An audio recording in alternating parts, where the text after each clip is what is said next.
And I actually just remembered to hit record, so that's a win for today. Um, so today we are talking about really going from conversation to like closing, kind of like how do we work clients through conversations to transform them into closings, from contacts to closings.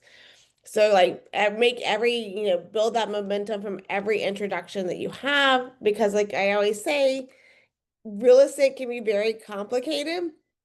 It's also very simple at the same time. It's having conversations and having the right conversations. If we're not having conversations, we're not going to be selling real estate. So it's how do we turn like someone's curiosity into confidence, like to move forward in the process, and like taking that confidence of them wanting to then move forward and getting that into a signed contract. So it's a journey that we have to take people through. And it all starts with awareness and conversations. Like if people aren't aware of what you can do to help them, and they aren't aware of what you do as a real estate agent, and you're not having conversations around real estate, it is going to be very hard to get someone any further along in the process, right? So step one is we have to be conversating, whether it's from open houses, online leads, referrals, or reaching out to your sphere of influence. And that could be via social media, text message, video text message. I mean, a lot of holiday parties, holiday gatherings coming up. Any ways that you're in front of people, I think is really being in tune to listening what people are talking about and having conversations with them. And I will use an example. Yesterday, I met with my agent, Rob Brown, who, if you don't know, he just spent a lovely month in Italy. We're all very jealous of him. But he was in the airport in Rome, in the airport, just sitting down. Stroke conversation started out with a guy beside him. He obviously didn't walk up to this man and say, "Hi, I'm a real estate agent." He's in Rome. He just started a conversation. Turns out this guy lives in Raleigh, where we live, has a bunch of rental properties he's ready to unload. He's meeting with him tomorrow. He met him at the airport in Rome. You never know where your next lead's going to come from. And it wasn't like I said, it wasn't like he walked up to the man and said, "Hi, I'm a real estate agent in Raleigh, North Carolina," because the chances of that person actually being from Raleigh was like slim to zero. But it's all about, I think, when we're having conversations with people, real estate is something that is actually very easy to come up in conversations naturally without you having to be very salesy. But just like, what do you do for work? Oh, and they tell you, and you say, yeah, I'm in real estate. So you can always kind of find ways to drop those hints of like, or, yeah, I had a really good first half of the year, so I was able to take this vacation now. Like, find ways to kind of naturally lead into what you do as a real estate, and this is your career, and this is your business. And then you'll be shocked, I think, sometimes how much real estate conversations could then, because they're going to have questions. How's the market? Oh yeah, well, I actually have rental properties. I'm trying to decide what I'm doing with them right now. You never know what kind of real estate need that person could be having. And yes, the conversation may go nowhere, but you don't know. And had Rob not had that stroke of that conversation, he would not be having a listing appointment tomorrow, right? So, like, you just never know. So, that's why I always remind you, have the conversations, find ways to naturally insert real estate without being like so much in their face. And they're going to talk to you or listen for their cues. They might say things about the market, or "I'm really tired of living here. I really one day would love to move here." Just start asking questions. Why do you want to live there? Why would you like to relocate here? Or because, especially, I mean, in Oak Island, is that people, oh my gosh, it'd be so amazing to have a home here. Like, you start hearing people say stuff like that. Why would it be? What's holding you back from doing that? Just start finding out where they're at. Like, is it a really big dream, or is it actually something that could be possible for them? Like, they have children there. Like, what is their motivation to get them where they want to be? Um, so I think it's really, when you're having these conversations, not only can you find a way to kind of slip it in there, but then also listen out for the cues that other people can be giving you to then you to lean into that conversation. And then once you kind of know, why are they wanting to know about the market, or, all those kind of things, then you can say, oh, well, yeah, I'm actually a real estate agent in this area and here's what we're seeing. You still don't have to say like, let me list or help you buy.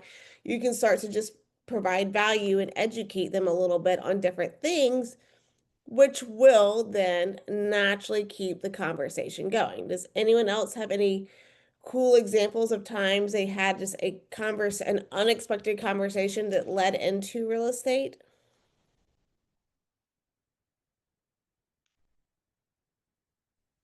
I have one.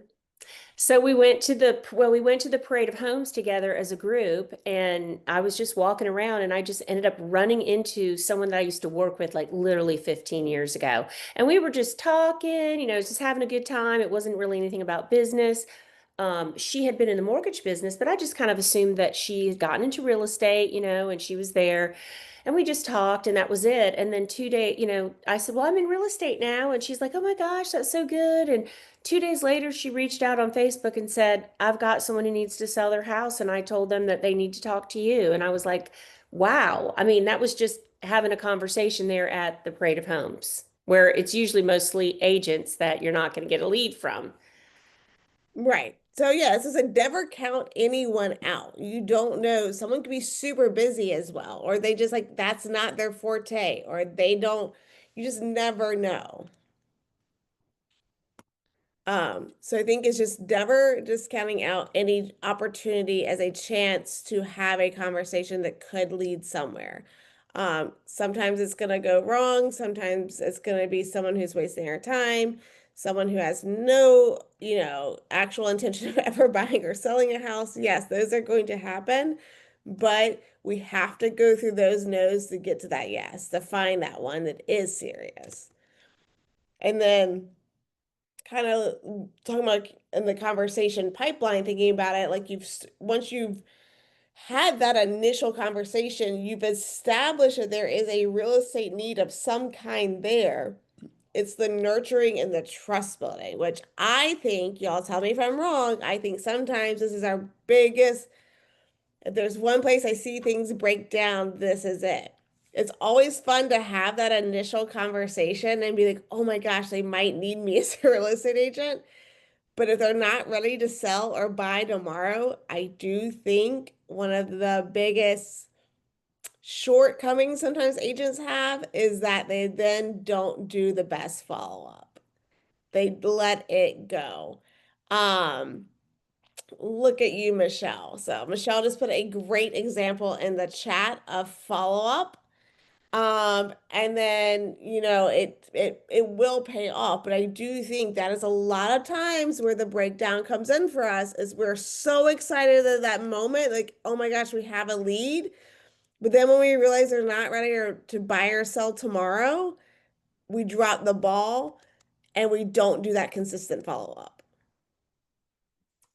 And another thing that's easy to do is to, in the process of the conversation, they may say, well, I really don't know what's going on in my neighborhood. And you're like, oh, I can do up a market analysis of your neighborhood. And you continue to talk.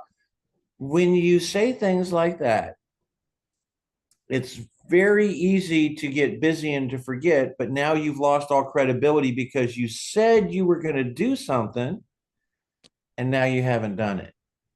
So if you volunteer to do a CMA on the house, if you say, hey, I can get you the neighborhood stats, please, please, please follow up and follow through, because that's going to help build the trust.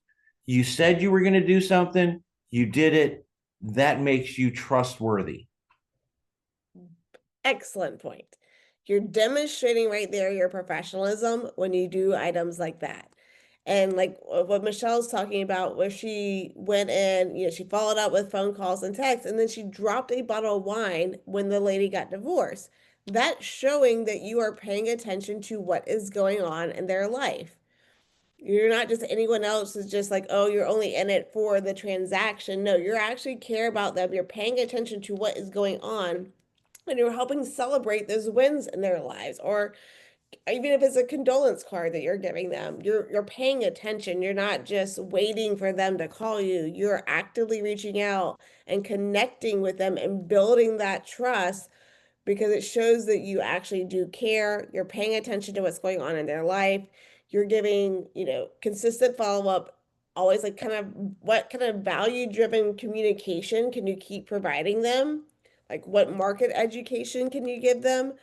Or it might just be too a simple like you got divorced or you got married or you had a baby or you just got pregnant or your kid had their kindergarten graduation or your kid graduated college. Any of these things that we can tap into, these life memories, these life moments that you can tap into to someone that you're potentially cultivating to turn into a client, it's a great way to do so because I can promise you a lot of other agents are not doing those things. If you have folks that are set up on drip programs or neighborhood news, or there's our MLS has a property evaluation report that you can send out to people, and it goes out I think every 3 months. You can set up the frequency. Anyway, this report goes out, and do not expect to hear back from all of the people that you put on this. I put one of my fellow firefighters on this program probably about 3 years ago. And the other night, he stopped me as we got done with training and said, "Hey," he's first of all, he just started talking to me. "Oh, I'm doing this to my house and I'm doing this to my house." And I'm just sitting there listening and I'm like, okay, what's brought this conversation on? This is great. You're talking about all the upgrades he's doing, everything he's getting done with the house. And then after he's talked for about 30 minutes, he goes, "By the way, thank you so much for that report you send me that tells me about what's going on in the neighborhood." I've forgotten he was even on the list. It's been that long since, and he's never said anything about it before. And he was talking about how helpful it was and how much he really appreciated it. And he never said anything about it ever. So, You never know. yeah, don't take the fact that you're not seeing results from what you're doing stop you from doing what needs to be done to stay in front of them and to stay top of mind. Because you never know when they're going to be in that position to where like that it might be the first 2 years he really wasn't thinking about doing anything in his home, wasn't doing like the thought of anything house related just wasn't there, so it wasn't connecting. But now that he's doing the updates, doing these things, potentially looking at maybe selling, the needs there, so then the content really hit, and when it hits that inbox it was just a trigger. So you never know when it's going to be that trigger moment for someone too. And we're gonna kind of come back to the art of conversation, but I think just thinking about just the general to get us going, or the general process of conversations in our line of work is, we're working to have the conversation to get them to just, find out if there is a real estate need. Then we're doing that nurture trust building phase. Once we are lucky enough to get them as a client, we're then helping provide guidance and like decision support, negotiation support, and all that. Whether it's helping them decide what home maybe is the best that that they're looking at, helping negotiate the best deal for them, providing them information of what to do in terms of inspections and your professional, opinions and advice of how to navigate the contract period, what to do here and how to do that. And then at the end, we don't just stop once they close. We want to continue to prospect to them, to stay top of mind, and to get that repeat and referral business. So, really, at the end of the day, the conversation should never stop. It's just there's different stages of the conversation we're having with each person. So I kind of think of this as the art of conversation. Your conversation is the spark, and your follow up is the flame. So you get that spark going, and that's where we all get excited. And like I said, you got to keep the flame burning because that's where we can let that flame go out. and someone else is going to swoop in when they're ready and get that client that you maybe just spend all that time cultivating, and you had them on the cusp, and then you just let the flame burn out, but someone else was ready there to light it again and they got them. So really think about when you're connecting with people like high energy, like you're giving clarity and value, you're mirroring their kind of tone and style. And I think you can also find out how people's best prefer communication. So like if you notice that someone is only texting you, I mean, at some point, yes, we hopefully have to talk on the phone and meet in person, but maybe mirror that for a while until they're comfortable for a phone call or for that in-person meeting, or maybe try to force things right away.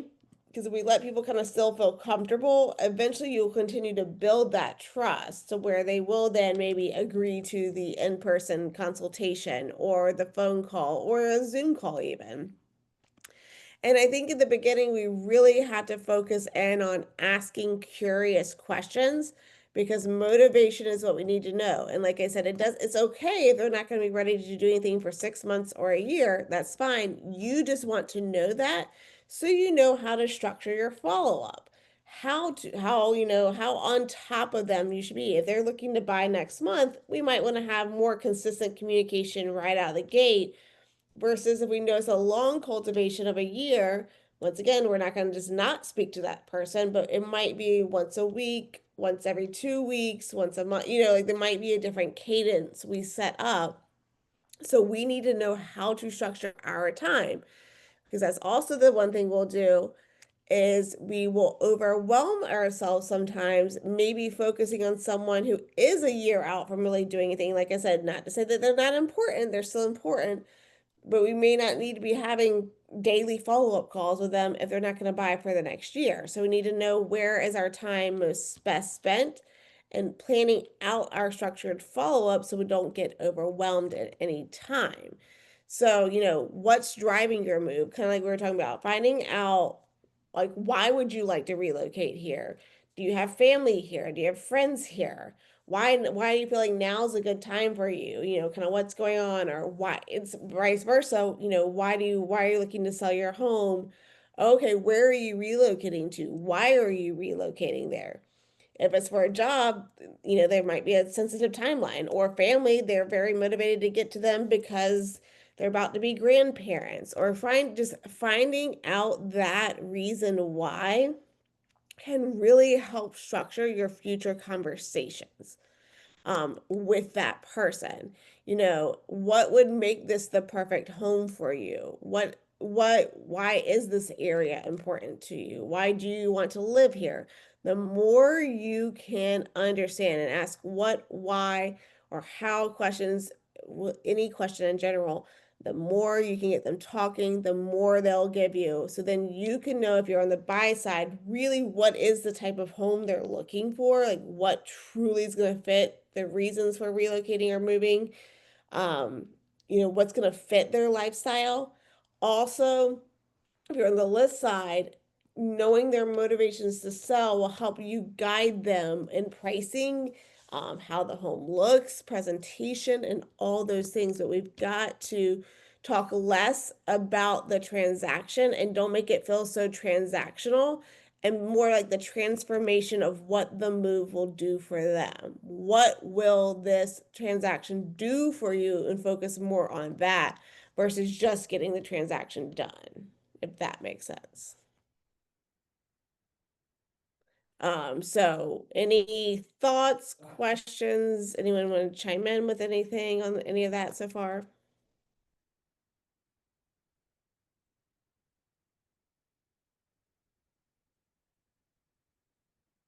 Okay.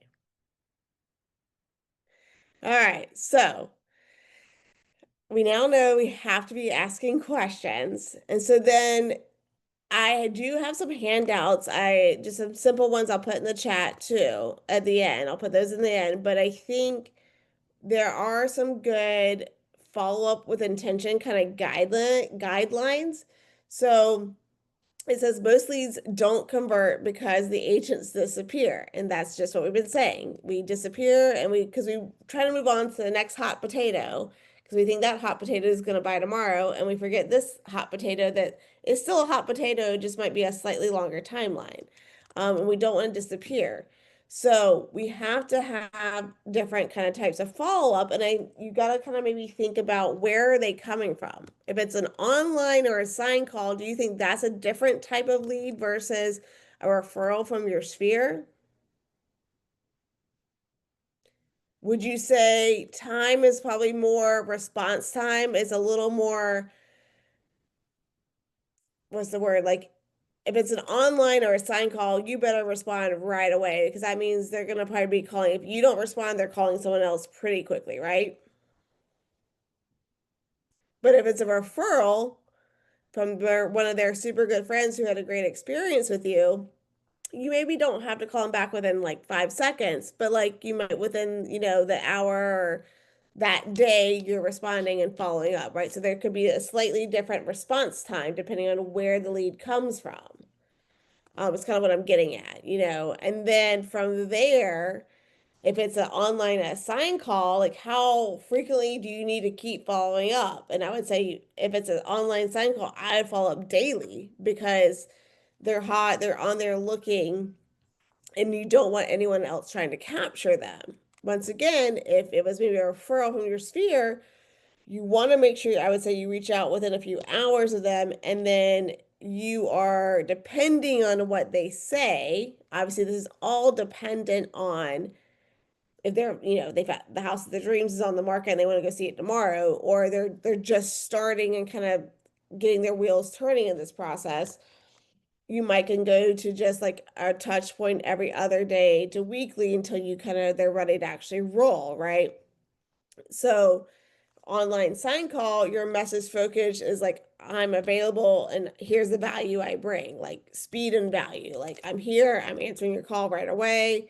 I'm able to help you, and here's the value I give you, versus a referral from your sphere of influence. You're looking at more of a connection and contribution kind of focus of like connecting with that person and then contributing like the focus and the value you can bring them. So there's a little bit of a different maybe messaging. And then same thing with open house. If you meet them at the open house, well, you've already had that face-to-face conversation, but then from there, you want to follow up. I always like to say, like the same day, a few hours after the open house, just at least thank them for coming to your open house.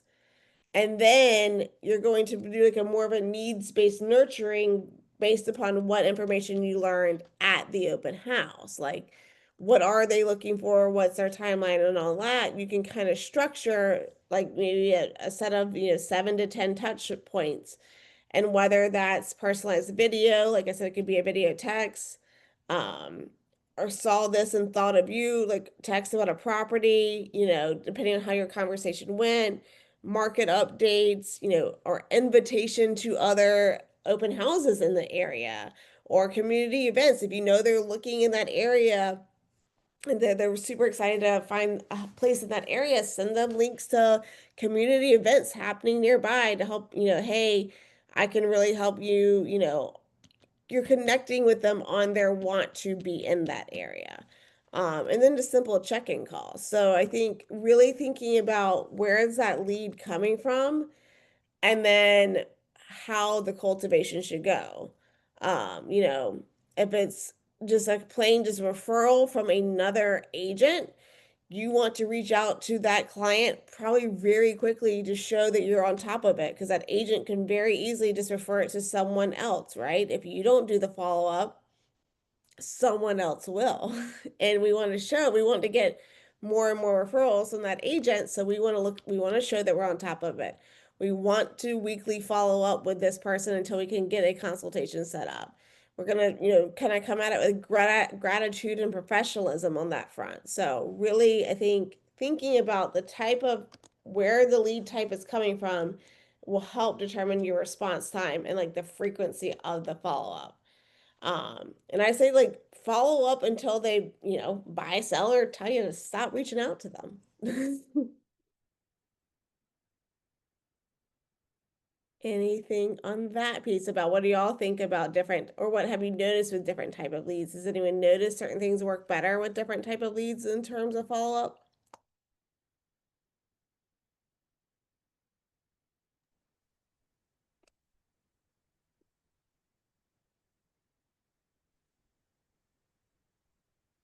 Well, I had been paying for leads for a while. I tried it. I don't know that I'll do it again, but for sure, if you weren't responding with a phone call, you can have a pre-program autoresponder, email and text message, but if you didn't have the phone call within 1 minute, the chances of ever reaching them again went down drastically. Mm-hmm. And then even after making contact, it was every day for a week, or else they would go away really quickly. That's very true. Those online leads are finicky. So according to the National Association of Realtor, online leads, only 4% of them are ready to do something right now. The other 96% are they're somewhere in the process, or they're a teenage girl who's looking on a dream home. But the other 96% out there, the statistics have shown that 40 to 60% of them are going to do something in 2 to 3 years. So, on top of immediately reaching out, speed to lead, establish contact, become the person, the first person that they talk to. Most of the time, that's who they go with. But now you've got to maintain that relationship. Over the next 2 to 3 years, you've got to have a program set up to continue that conversation, to provide that value, to send them updates about the market, to send them updates on buying strategies, on selling strategies, whatever, to be of value to them, so that when they eventually hit that point, 2 to 3 years from now, you're still the realtor that they're working with, because you've maintained that conversation, you've maintained that contact, and you're the person that comes to their mind when they think of a realtor. Very good points. Now, talked a lot about leads, and yes, having a structured follow-up plan of action is absolutely crucial. And that is where we have the most breakdowns. But if you are an amazing agent who has the fantastic follow-up and you have now gotten them to a consultation, buyer or seller, that is amazing. That's what we all want. We all get super excited. We've set the appointment, right? But now the conversation, once again, it's not all over, because guess what? They have not signed anything, right? We've just made it to the consultation. So there's still, we have to think about how we're having conversations and what we're doing at that appointment to actually convert them to a client. Because when we first show up there to meet with them, they're still just a potential customer, right? They're not a client yet. They've not signed anything with you. So really thinking about, this is where the lead becomes a client. So you want to really set a stage showing your confidence and your professionalism and like the value you bring. So what are the conversations you're doing? What information are you bringing? What questions are you asking? How well do you know the market, especially maybe the area that they maybe are specifically looking in, or the type of property that they are considering? Really, making sure you're going to be able to showcase your value and provide them valuable information. Help them define what their goals are, because sometimes they may not fully understand their exact goals. They want to buy a house, but they don't know what kind of house or where. Sometimes it's help us asking those questions that really can help them as our client or potential client narrow in on what it is they want, what is a realistic timeline, what are the steps, because they may have no clue what they need to do to become to even buy the house, right? So some people are ready to go. They know the house, they've got pre-approved, and those are amazing. Some are just like, I want to buy a house, but I have no further information besides that. I need help, right? So it could be a gamut of where they're at. Um, so it's just being transparent to them too, really providing that guidance and all that. And I think a lot of times we do all of those things. We provide them, guidance on like, here's the best steps to move forward. Here's what I think, good range for listing your home could be. We'll define it in once we have measurements and we know we're about to list. We'll double check the market. You're giving them all the facts. You're showing them comps. You're showing them homes in the area they're interested in looking at. You're, all the things of, here's how you get pre-qualified. We do this amazing presentation. Then what do? We walk away and don't ask for the business. If we don't ask, that is the right time. That is the perfect time to ask for the business. Is right there in that moment because you've got them, you've hooked them, you've showcased your value. Don't walk away and give someone else a chance to walk in and show their value and then be prepared to have them sign. So it's like, I'd love to go to work for you. Should we go ahead and make this official today? Or let's take the next step to get you in a position to, win or whatever it is. You want the consultation to feel like direction, not pressure. So you're just directing them to the logical next step is, hey, let's sign the paperwork and get started today. It's not being salesy or pressuring them. It's just like, that's the next step. Like, we've had a great consultation. Let's move forward and keep this going. And I do think sometimes, especially, like with dot loop, you're like, oh, I'll send you the paperwork there, which is fine, but you could also have it prepped and printed out in front of you and say, here, sign right here, or pop up that laptop and pull up a dot loop right then and there and sign it and have it fill it out right then. You can get their email addresses, email it to them, help them pull it up on their phone, and they can click away and sign. It can all happen right there in that moment. If you do have to leave and they want to whatever, I would still send it as soon as possible. So the least amount of time you give them to rethink and reconsider and talk to other people, and another agent swoops in saying, well, he didn't tell you about this or she didn't say this, I can do that. The second another agent creates doubt in your ability, you will lose them. Most likely, not always, but you can then have maybe follow-up conversations to overcome that, but it's a lot easier if you don't have to overcome any further objections, right? It'll make life a lot easier. You've overcome a lot already. Don't give yourself more work. Just get to work on finding them a house or selling their home.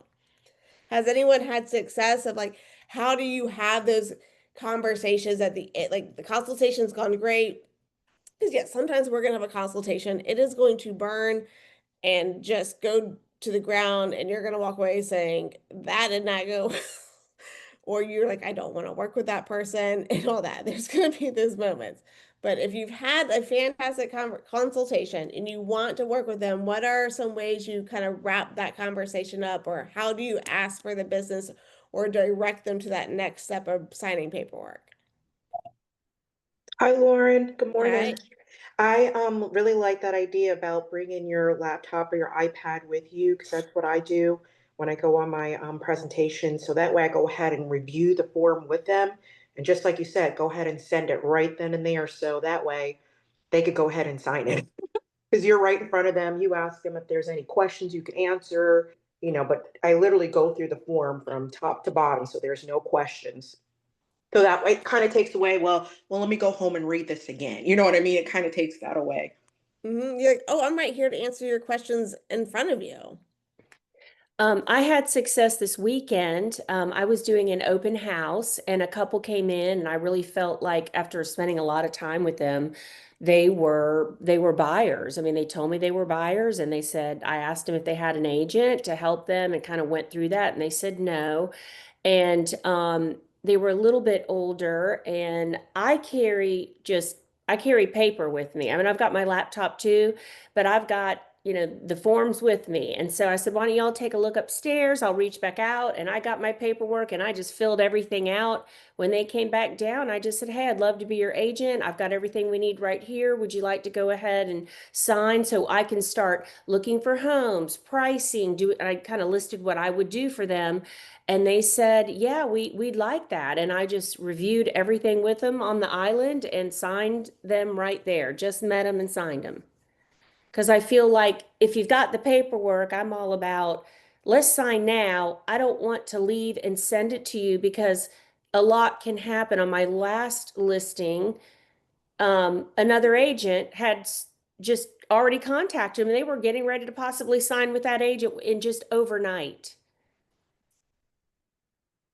Yeah, you don't want, like I said, it's perfect. Like if like Michelle says, if you don't have to get ready if you stay ready. That's right. So stay ready, go fully ready to that appointment or that consultation. Or if yeah, if you're in open houses, there's no reasons why you should not have working real estate agents and buyer agency forms, blank ones, just sitting there because you never know who you're gonna meet. They might be unrepresented, and you don't want them to going to the next open house down the street and then starting agency with that agent because it's not that we're not a great person. It's not that we're not awesome or that we're not great agents. If we don't ask for the business, they're not just going to hand it to us. Most likely, you got to ask for it. And it does sometimes feel a little bit uncomfortable because you're like, wow, I really want to ask this, but is it the right time? And you kind of go through that. Am I going to say the right thing? But in the long run, all you can do is ask and all they can do is say no and they just leave. And in this client, I thought, and this, I was in a $5 million open house and I thought there's no way that they're going to say yes to this. I mean, they just met me and they said yes. I was in shock. You are all professionals, and professionals know how to ask for business and how to do it correctly. And that's just a natural extension. If you go and you give the best presentation about whatever it was that they asked about, and you don't ask them to become your client, then there's a gap there because a professional who is a business person is going to ask for the business. Many, many different ways to close, but you have to remember the ABCs. Always be closing. Always look for an opportunity to make them your client. However that comes about, whenever that comes about. I mean, it could be, as soon as you walk in, you don't have a realtor, you should hire me. I can be your realtor. And you can say it in a jokingly manner, but if they say, okay, you're done. Otherwise, we're going to continue with these conversations. We're going to show our value, but we have to ask for the business. Yes. And I'll chime in. I think being face to face in person, Kristen, is powerful because they've met you in person. They didn't call somebody on the phone, kind of fishing around, finding somebody. They met you in person. Yeah, I mean, if you got someone in front of you, to me, that's the best chance you have at getting someone to sign something is you're face to face with them. Like, you're already winning half the battle if you are in front of them. So why not?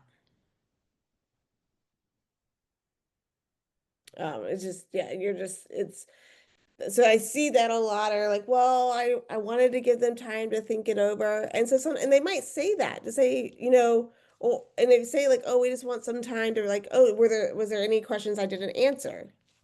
That's a good, what's making you, what's holding you back from signing? There's no harm in asking, right? Like, you don't have to like Or drill them, but ask a few or additional repeat questions. the last 3 words. Do you want to think about it? And then let them talk. Because if they say they want to think about it and you say, you want to think about it, you're inviting them to continue the conversation of what is it that they need to think about. Mm-hmm. And when I've been doing the open houses, before, and I'm new to doing them, I think a lot of people were thinking, of course, I'm the listing agent or I'm on that side. And so I've started kind of saying to them, well, I'm here showing the house. I'm not the listing agent, but I'm a buyer's agent. So I'm here to help people who are interested in buying this house or any other home that you might be interested in. I can help you. So then right off the bat, they're like, okay, she's not really representing this home because I've been doing them in where I've got a different realty company who's listing, but that's kind of helped me set the stage for these buyers that I'm really there to help them buy at that point.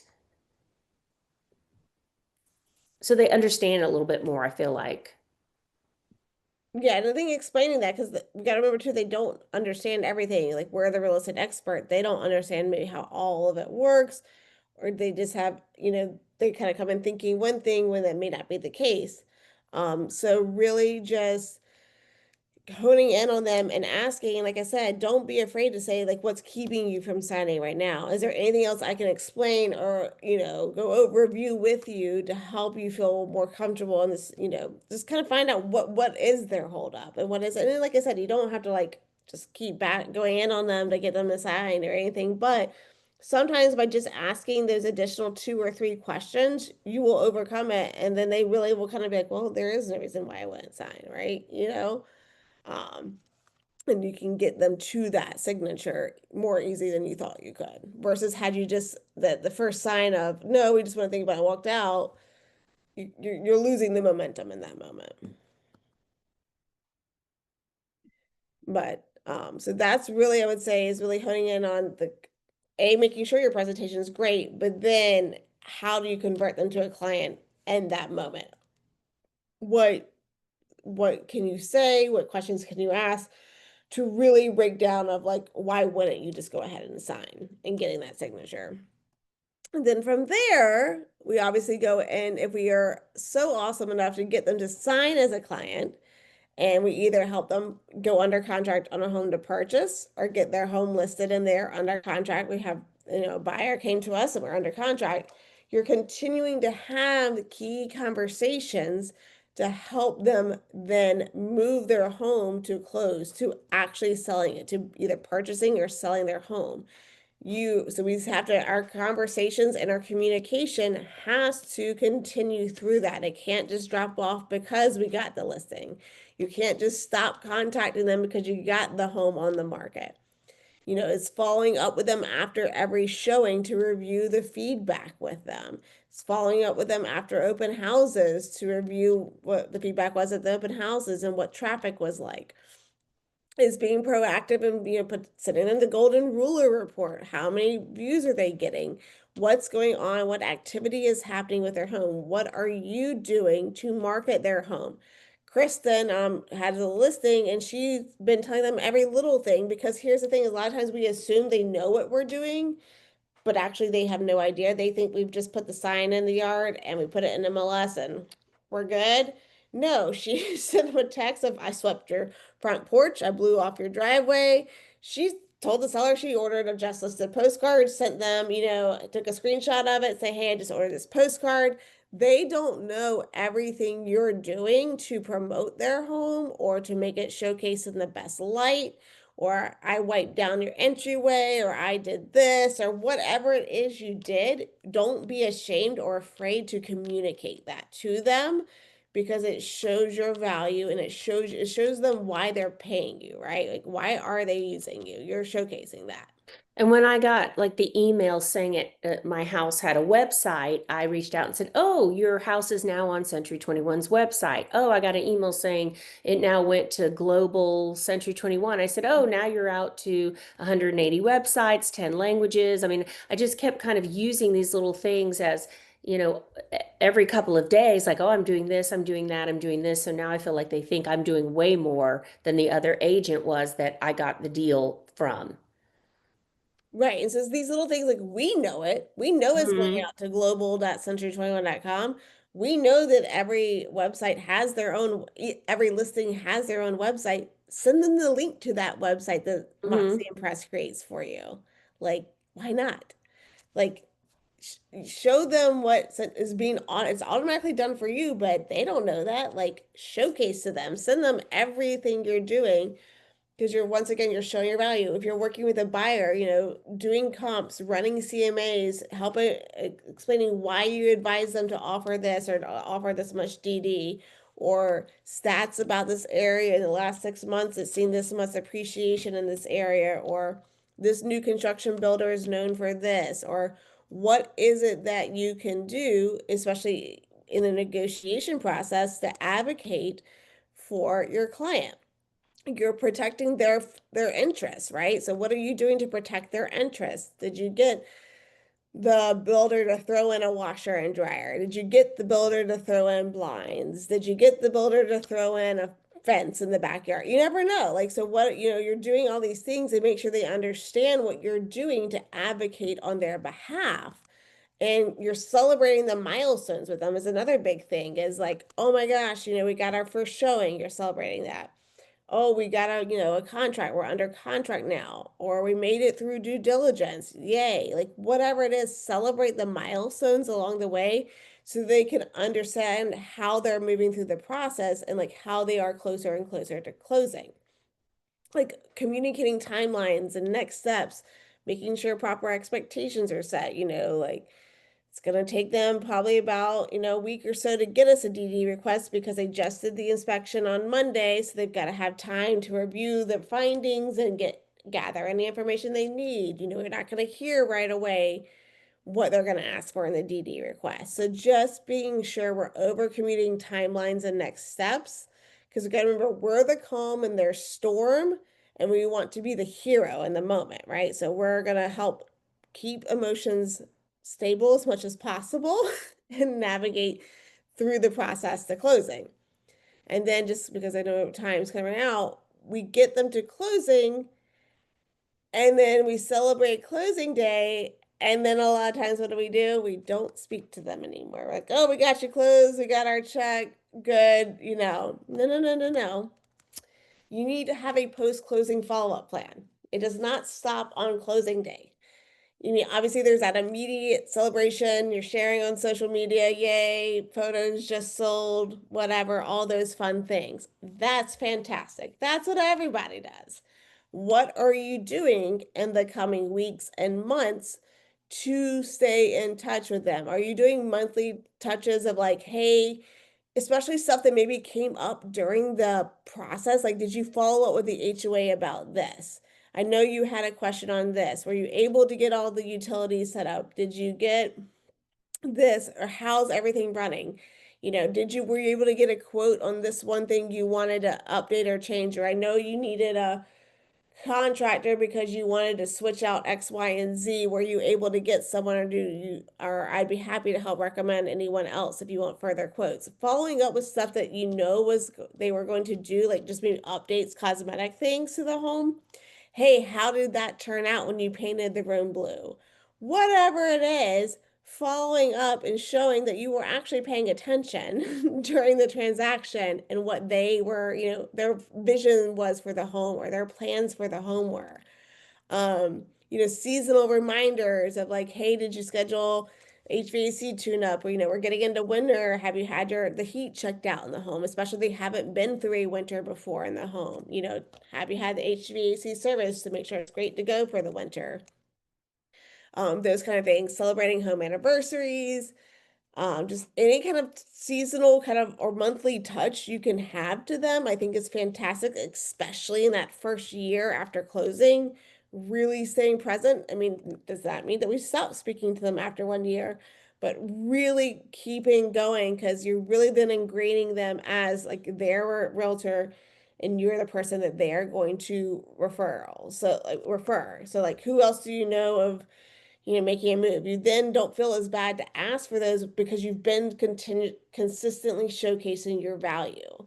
So deliver an experience to them that they talk about to other people. Like, my agent did this, or she actually connected me with this person, or showed up with a can of paint, or whatever the case may be. They helped me clear out the shed, or whatever it is that you can do that'll give them something that they're going to talk to people about and tell people about, I think is what we need to focus on doing. Let them be your biggest cheerleaders. So really thinking about how conversations create opportunity, then consistency creates credibility, and commitment creates closings. So we have to have conversations, we have to stay consistent, and we have to commit them to getting them to closing. So those are the things that are going to move the needle from just a conversation to a closing. Any thoughts? Anything anyone wants to share for our last few minutes? Any reason why all of your cameras are off? Are you actually there? Or are you just getting credit participation points and not even here? Because like haven't even heard from some of you. Because it's a rainy, yucky, cloudy day, and I'm not camera ready, still in my pajamas. But I wanted to participate and be here. Megan, we know what you look like. As long as you got clothes on, it's fine. Shoot, if you don't have clothes on, it's okay. It doesn't matter. Oh god. Oh man, I'll stop the recording real Yeah, quick. I think I brushed my hair when I got out of bed. And I put on clothes. That's as far as, and I made coffee. That's as far as we've gotten today.